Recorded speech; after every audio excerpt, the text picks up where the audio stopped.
This is a nice place to sit and meditate. And now the weather seems to have become more reliable, at least the rain seems to have stopped. Most evenings now I can wander down here, well, the afternoons, and sit in this place quite comfortably for a few hours.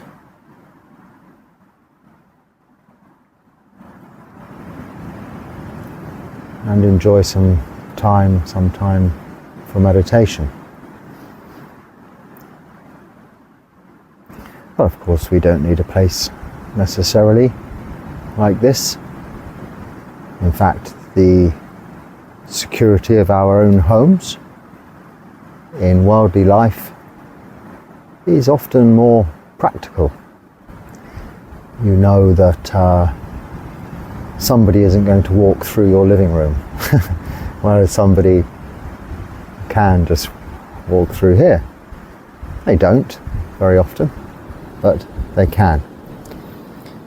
But wherever we are, given this opportunity to sit and take ourselves away from the troubles of our day, not to think, dwell on, but have release and freedom from, this is the time to do it, in this time when we sit in meditation.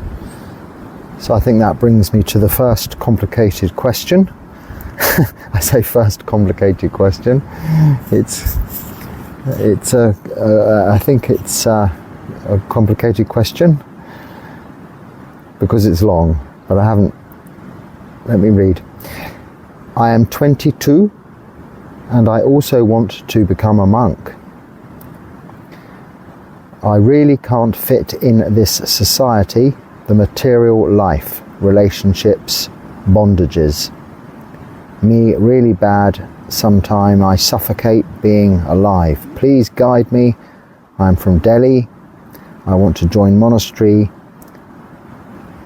There is a ISKCON monastery, but I am not a devotee person. Whenever I try to help others, it backfires. I just want to know, who am I now? I just want to meditate until the ego dies and nothing left. Okay, so I've read it as it's translated, but you're fed up with the worldly life and you want to take up the renunciant life as a samana, a monk, a recluse. Well, that's a good idea. But one must deal with what we have in terms of responsibilities first in our ordinary lives. And we must also remember that if we are having difficulty in lay life, dealing with everyday manageable practical issues and difficulties, then the likelihood is in monastic life, faced with a whole new array of very different difficulties, then we will also have a great deal of difficulty dealing with those also. It is not an escape, as I think I have said many times before. Our minds are sometimes quite a battlefield, non-physically violent, but emotionally is the word tumultuous, tumulus? I don't know. Lots of turmoil, turbulence within our minds when we first enter the realms of monasticism. And I think that could be said for any kind of monasticism, which are all based, ISKCON, even Christian, and Buddhism are all based on this idea of renunciation, in order that we can let go, give up the worldly life and move into monastic life away from that, to be able to see our minds and experience our emotions and what is happening understand and learn from that.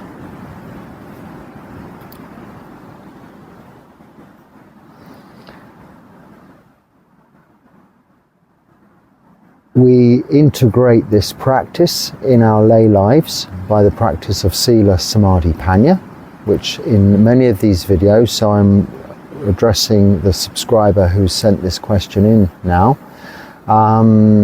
Firstly, as a stepping stone out of samsara, worldly life, the lay life, before we can consider moving into the life of a renunciant.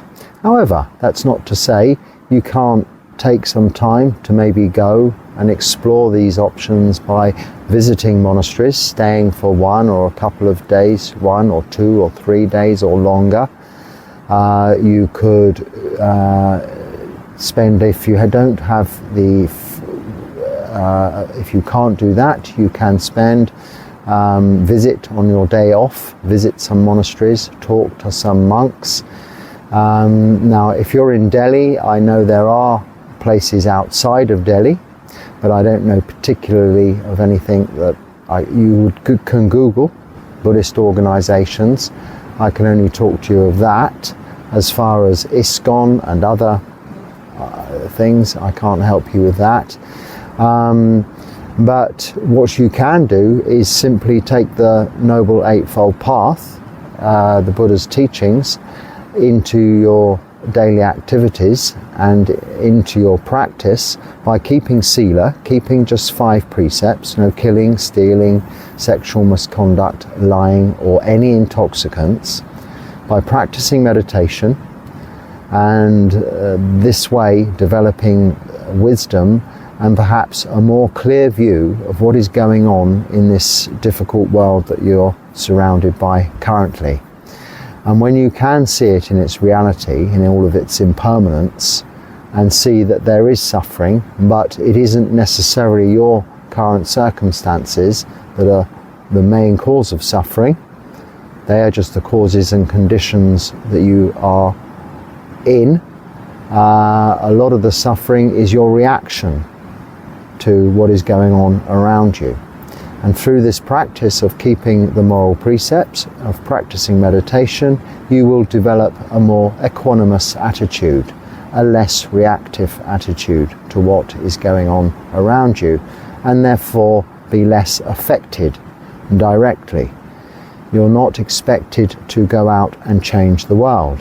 You like to go out and help people, and you say it backfires. This can happen. Some people may not appreciate what you're trying to do for them. If you can help yourself to become a more equanimous person, less reactive, more calm and peaceful through this practice, then people will benefit from that more so by you setting this good example, both people near in your close environment and people you meet or further away, because you will have a lesser impact on your surroundings, on your environment, and on the attitudes around you. The people you are interacting with on a daily basis will see you as a more loving, kinder, peaceful person, someone whom they can aspire to being like, and they will also like.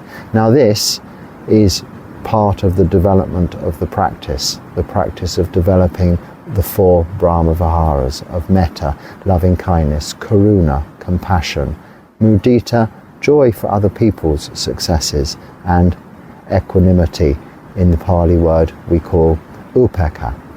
Now this development of yourself, looking after yourself firstly, will go a long, long way to making and easing your life in the world as you are seeing it at the moment. You are seeing it as unmanageable, as difficult, as suffocating. Yes, claustrophobic. It can feel like that. You have this feeling, a need for some kind of release. But we mustn't be looking out there for it. We must look inside for this. So watch some more videos like this, not necessarily just this channel, but there are plenty on this channel that will direct you along that course of practice, the way to develop these qualities in yourself through meditation. And if you can find contacts or people that can help direct you towards some institutions where you can visit and maybe stay, then do so. If you want to go to a particular monastery, I mean, it's quite a distance, but it's not too difficult. I think you can fly from Delhi to Bangalore. You can go to the Mahabodhi Society Buddhist Monastery in Bangalore, which is where I not began my Buddhist practice or training, but where I have been for the last few years anyway. And this is a very good training monastery in terms of the Buddhist path, as opposed to all of the other influences that you will face in the surroundings that you have there in Delhi. So I hope that goes somewhere. So it's a little bit more of a background than just wanting to meditate until the ego dies and there's nothing left. I mean, this is a little bit towards nihilism. This is just like wanting to go to sleep and have nothing to do with suffering. We need to face our suffering, see it for the reality it is. And I've spoken on this so many times, so please just watch some more of these videos. Okay, can loneliness truly be completely overcome, even when one is outside of the presence of others for long periods of time? Yes, you get used to it. If you're of that tendency to be lonely, if you're not in the continuous company of others, then you will, after some time of being able to enjoy your own company, by whatever means. The term skillful means comes to mind, but so unskillful means would be absorbing yourself, let's say, in social media or watching movies or something, because that is still trying to keep yourself in company.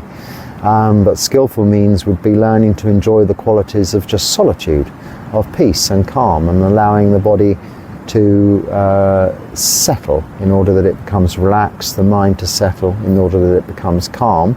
And you can't really do this when you're surrounded by friends and family.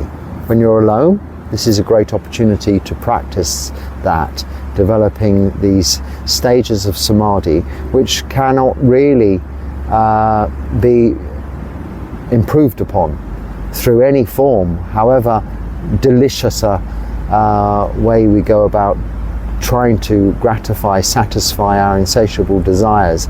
There is nothing more pleasurable than that of deep absorbed levels of samadhi. Train going by? But it's not as loud for you as it is for me, so excuse the pause.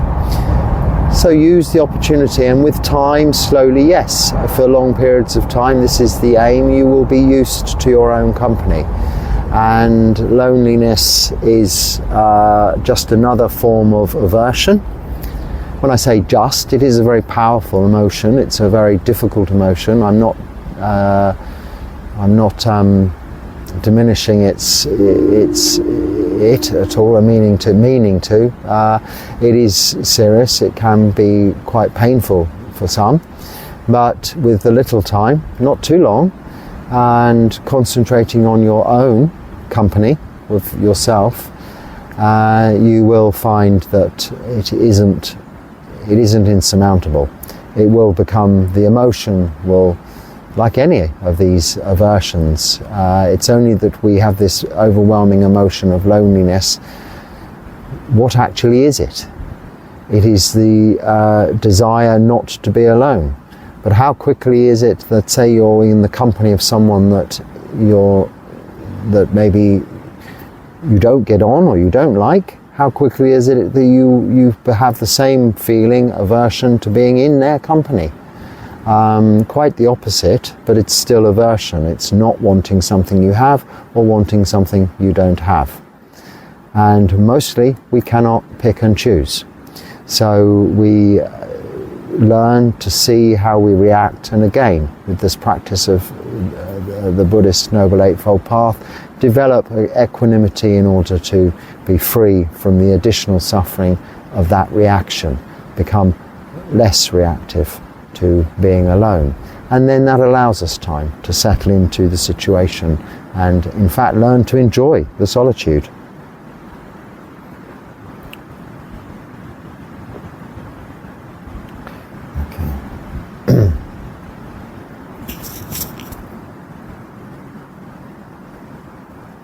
Okay, a very long question here. I'm going to sum it up and edit it. So apologies for editing it, but I was puzzling over, well, firstly, don't do that. I was puzzling over how there can be moral law when there is no creator. Physics, biology, blah, blah, blah.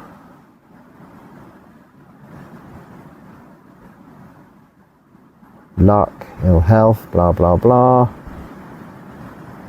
Then we go to a question unrelated to all of the rest, but then it is relating. Also, is killing always wrong? If I have a parasite that's going to kill me, should I not wisely take medicine? Blah, blah, blah. I should have perhaps just read the whole question, but now I've read it through quickly. It would take quite a long time.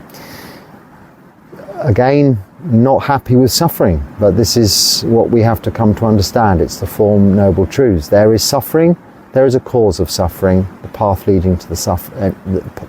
There is an end of suffering and a path leading to the end of suffering. So apologies to you old timers who have heard me say that a million times before, but it doesn't matter how detailed and poetic your description of suffering is, you don't like it. You're fed up. How can there be moral law when there's no creator? Whether or not there's a creator, I'm not sure how that's connected. However, in terms of if I hurt somebody else, hurt another being, that is surely wrong. We know that, yes? That is nature. And this is part of the precepts. So we have the precepts of no killing, stealing, so taking from others is hurting them. Sexual misconduct is hurting others, harming others. Lying is generally going to harm others and ourselves. All of these is also harming ourselves. And taking intoxicants is especially harming ourselves and then ultimately others surrounding us. Just those simple 5 precepts. So forget all your puzzling, don't bother puzzling anymore. Just keep those 5 precepts. Whether there's a God or there's not a God, it doesn't matter as far as that is concerned. As far as parasites in your body are concerned, I'm at the moment having to take antibiotics because I've had an operation, only for a couple more days, but those antibiotics presumably stop bacteria growing. We don't consider in Buddhism bacteria or viruses to be sentient beings. Sentient beings we consider to be beings that have a, well, it's quite a difficult description. I'm not sure I could qualify to explain it, but something like an ant definitely has a lot of opportunity to think about its existence and what it's doing, whereas perhaps a piece of penicillin bacteria in a petri dish is more like a fungus. But we, you know, again, a little bit of logic and a little less puzzling will get you to the answer. You don't want to die. But when you, if you do, move on to orders to go to war, yes, okay, so there's a gunman walking into a school, then should he not shoot the, so say there's a police marksman sees a gunman walking into a school, then should he not shoot the gunman to save the children? Oh, a lot to puzzle over, yes. How often have you found yourself in that situation, is my question. Probably not often, and probably, hopefully, I really hopefully, never at all. If you are a police gunman, marksman, you have been trained in very many skills, including psychology, to understand the situation you're on. We cannot be responsible for others' karma. This is what Buddhism teaches us. We are only responsible and the heirs to our own karma. So don't puzzle. A long comment about puzzles. Now get a puzzle book, do some puzzles, or I'm not being rude, I'm just saying that's what we puzzle over for entertainment. But the truth is there's suffering.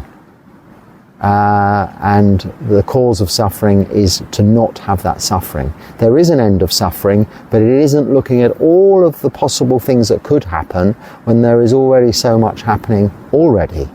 So if you're ill and you need to take antibiotics, take them. If there's a virus going around, have the, whatever it is, the antidote virus injection. You're not really killing. So that's okay. And if, however, a mosquito comes along and you intentionally kill it, like this, that is killing. That's not okay.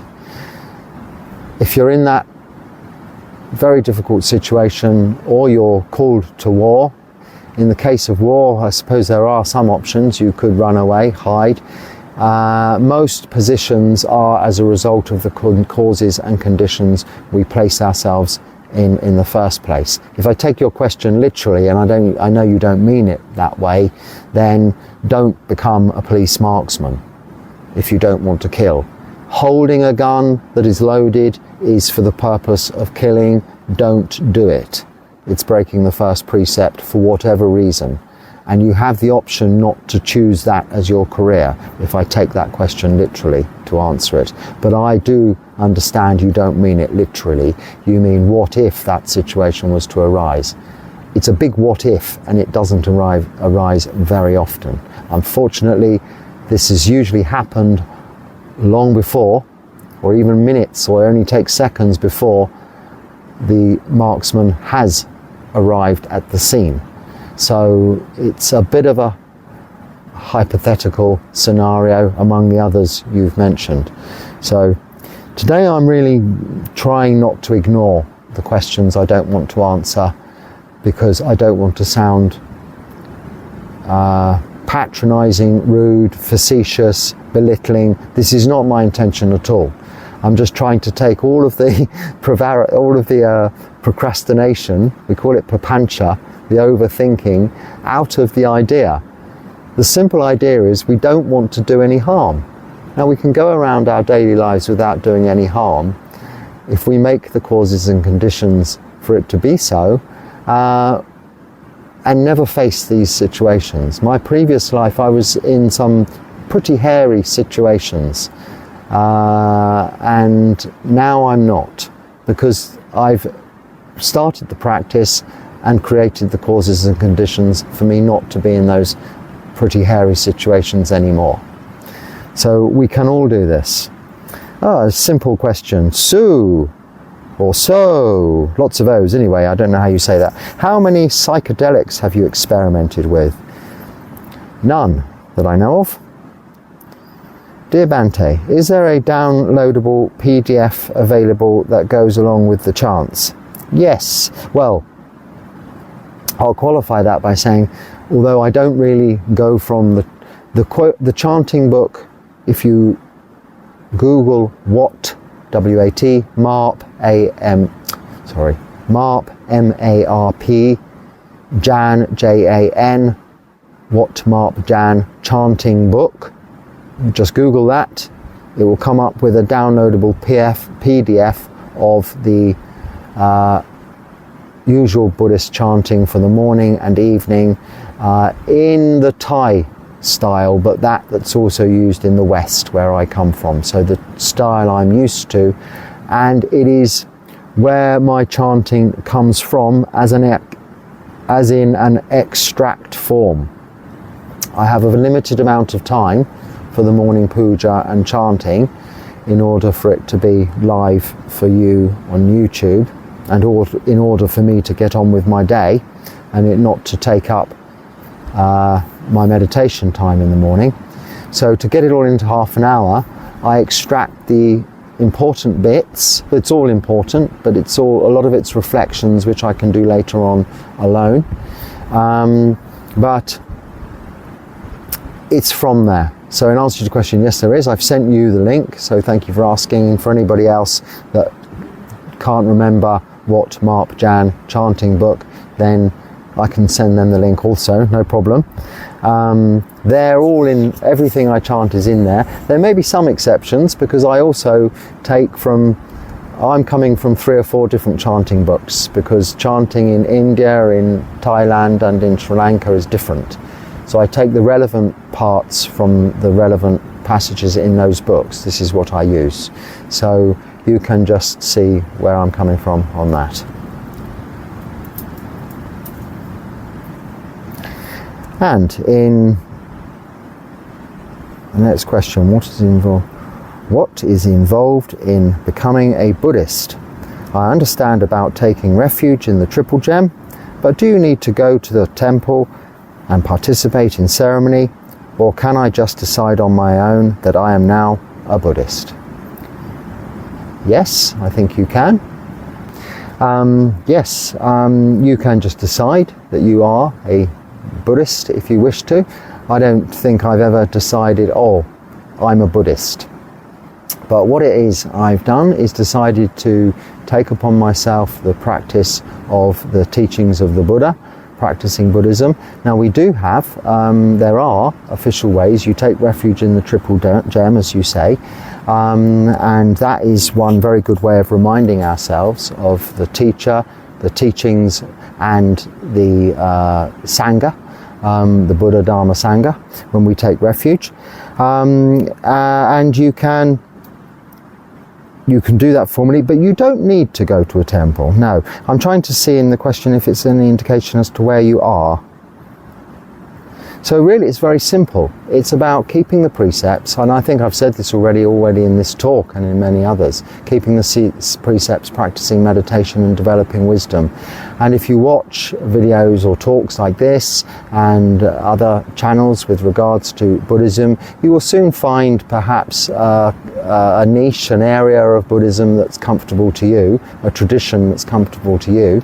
This is Theravada, the southern school of Buddhism, perhaps the most basic to the word of the Buddha, the teachings of the Buddha, and less influenced by cultural influences and other religions, and less bells and whistles, perhaps less optional extras. But they're all revolving around the same core teachings of the Buddha, which I won't repeat again.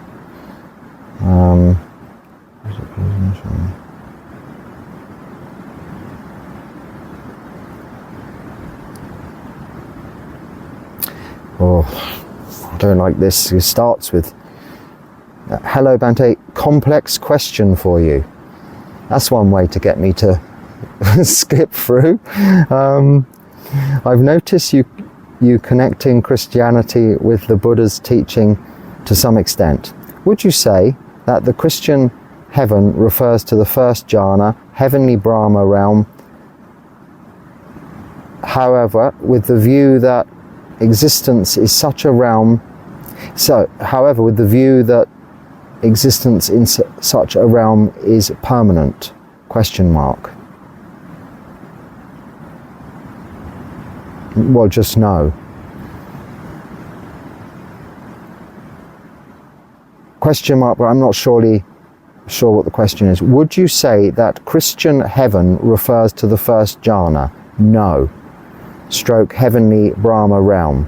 No. However, with the view that the existence in such realm is permanent and definite. Yes. Well, Christian heaven, the view of Christian heaven is permanence. Yes, the permanent soul. This is the big difference between Buddhism and any theistic religion, that we don't have, everything is all conditioned things are impermanent. Even what we call this self, it is subject to causes and conditions. So no, yes, I have compared there are some things in the Bible, and the Bible is just a book, it's not the religion, in the texts of the Bible that equate to the teachings of the Buddha, so in the texts of the Buddha, the Pali Canon. But other than that, we're talking about a theistic religion compared to a non-theistic religion, and I don't really compare the two in that sense. Then you go on to say, then Maha Brahma, the creator, would be somewhat comparable to God. Well, we don't have Maha Brahma. Well, there is in the Brahma realms and in Buddhist cosmology all kinds of levels.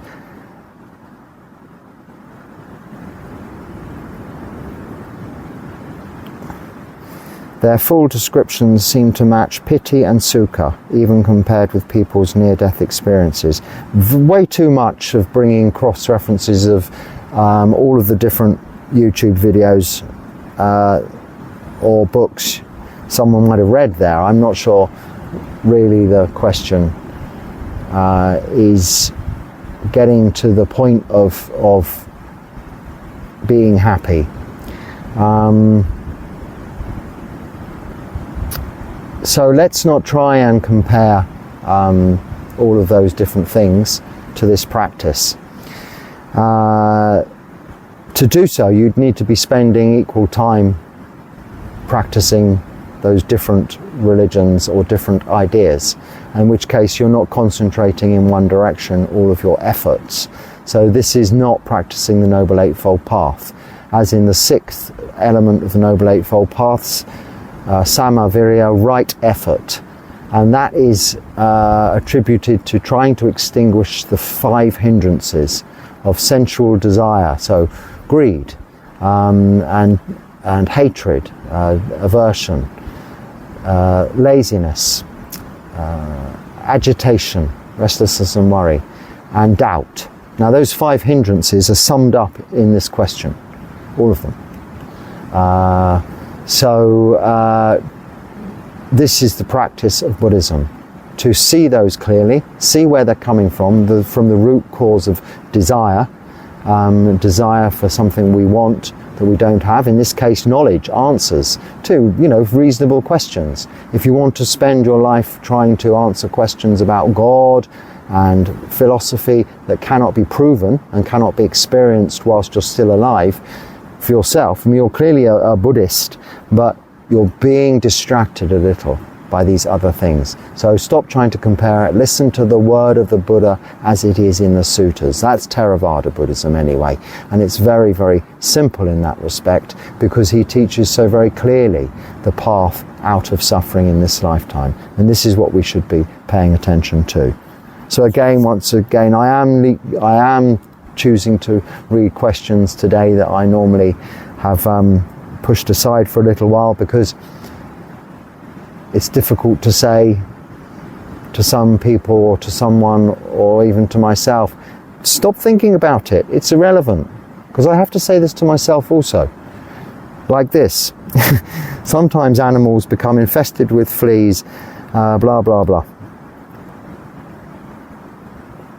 Another grey area would be a building with a termite problem which would ruin the building if left untreated.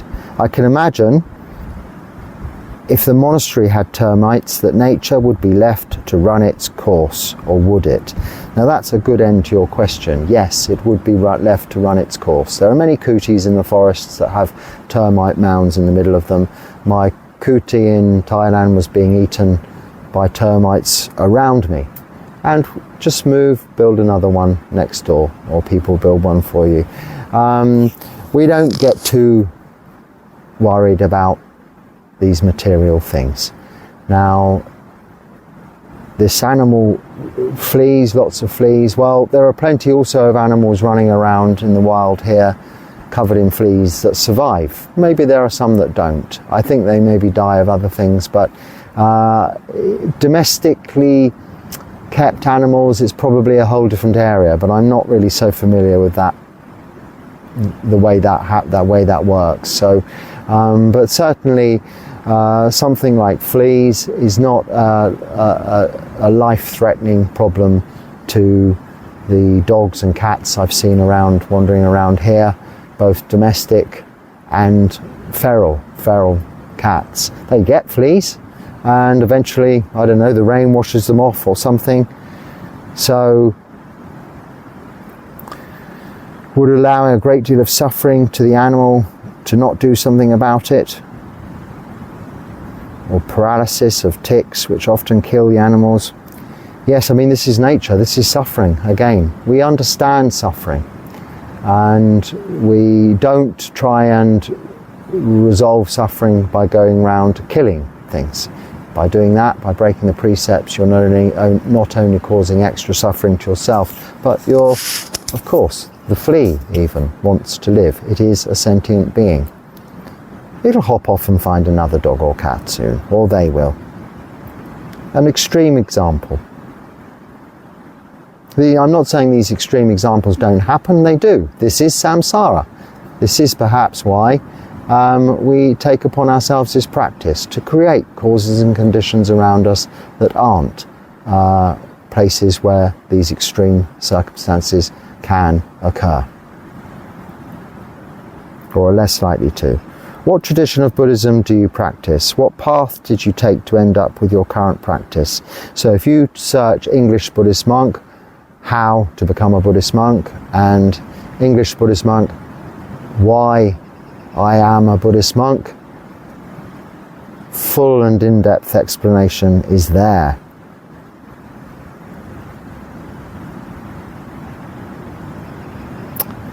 Yes, you're correct. So somebody has picked me up on an old video saying namaste.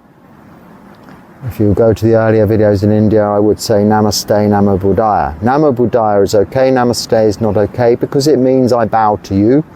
And bearing in mind I'm not knowing my audience, he's quite correct in criticizing me, picking me up for saying he's respectfully doing so, and I appreciate the comment fully, and happy you brought it to my attention. But I've long since realized that, and hence I rarely, and I might say hello, and I've avoided using the local salutation also, because sometimes they may mean I bow to you, I respect you. It's not that we don't as bhikkhus, as Buddhist monks, but we represent the Sangha. As this gentleman quite rightly says, you're representing the Sangha.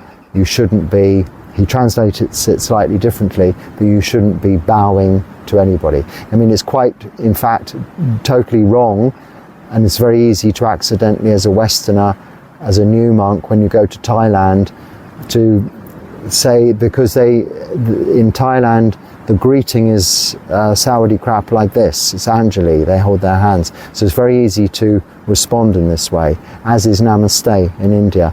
But as monks, we have to keep our hands down and not do this, because it isn't what's in the robes, it is the robes that we represent. It's not the policeman in the uniform, it's the uniform that represents the law. He is a representative, he is the mechanics behind the arrest on the basis of long-founded laws of that land, this police uniform. So he may be not necessarily someone you know or respect, but he is in a position to uphold the law, and his uniform represents that, as does this uniform of the bhikkhu or bhikkhuni. It represents the Sangha. So we should not say Namaste, Sawadee Krap, but we can say Namo Buddhaya, because then we're holding our hands in Anjali, in reverence, in homage, paying homage to the Buddha. And hello's okay, I think. But thank you for bringing that to my attention, and you're quite correct.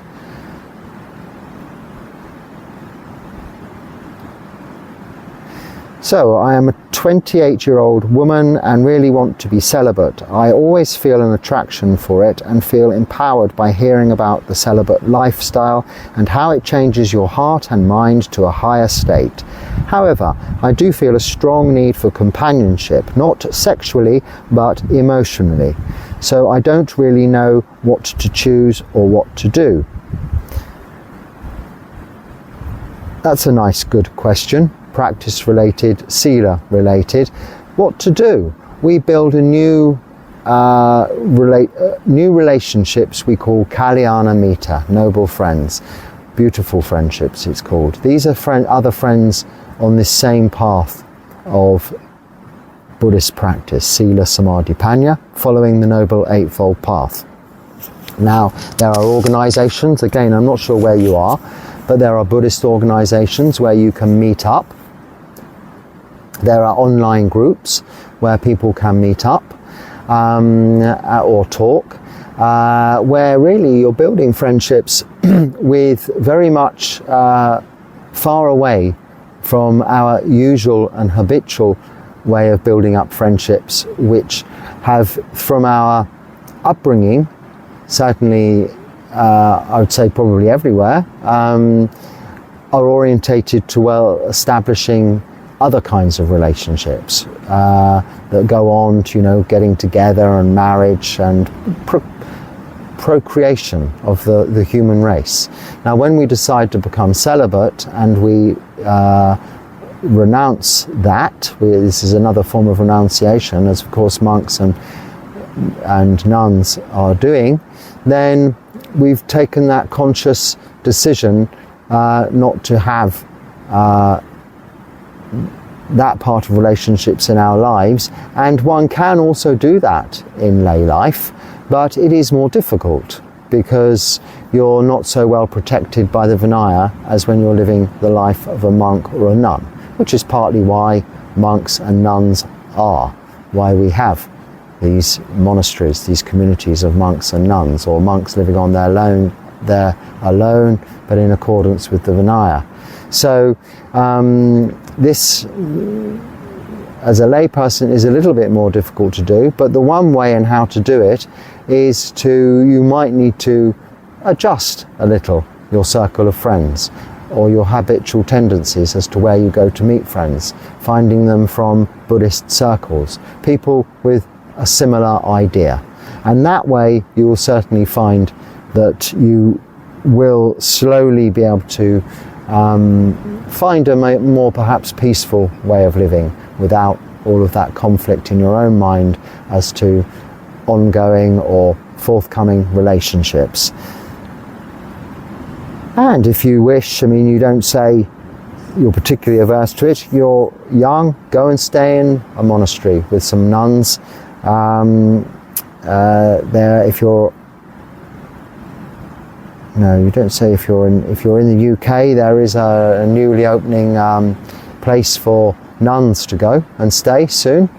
If you're in the UK, drop me an email, I'll send you the contact details. Maybe you can go and just spend some time in such an environment. But you can go and stay in the other monasteries that there are also as a lady. They have accommodation separate for females, and it is a celibate environment, and just staying for 1 or 2 or a few days certainly helps build it into your practice and into your life. So final question, and then I think that will be the time. It seems like there's a lot of food for one person.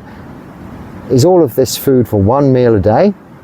What happens to the remains? Well, yes, of course, it's a huge amount of food.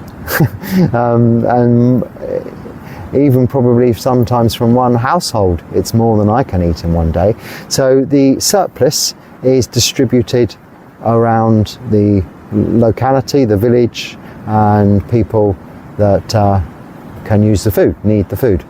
Of course, none goes to waste. Then later you ask a follow-up question, and is it still the case that we cannot store food overnight? You're very familiar with the Vinaya, I can see. So from your questions, and that is of course a Bhikkhu rule, one of our rules, that we cannot store food other than medicines overnight. And that is the case still. We still uphold the Vinaya in that respect and don't store, not even fruit, overnight. No food is kept. So after I finish my meal in the morning, in fact even before I've started my meal, the kapya, I've taken what I have in my bowl ready for my one meal. All of the rest is distributed to quite some number of people nowadays, because I get quite a lot of food that I collect on Pindapat each and every morning from all of the generosity of dana giving here in this small town and little village where I'm staying here in Sri Lanka. The generosity coming from the hearts, this dana coming from the hearts of these devout Buddhist Sri Lankan people. So on that cheerful note and hopefully happy ending And I wasn't too, I don't know, moany again. Grumpy old man I'm turning to. It's this, all these ailments. No, it's not. I hope I've answered the questions. And now please send me an email if you want to ask me to elaborate on, if I haven't answered your question satisfactorily or I've offended you in any way. Firstly, I apologise for any offence I may have caused. Secondly, please don't feel afraid to email me, and I will certainly be happy to qualify my response and talk to you personally.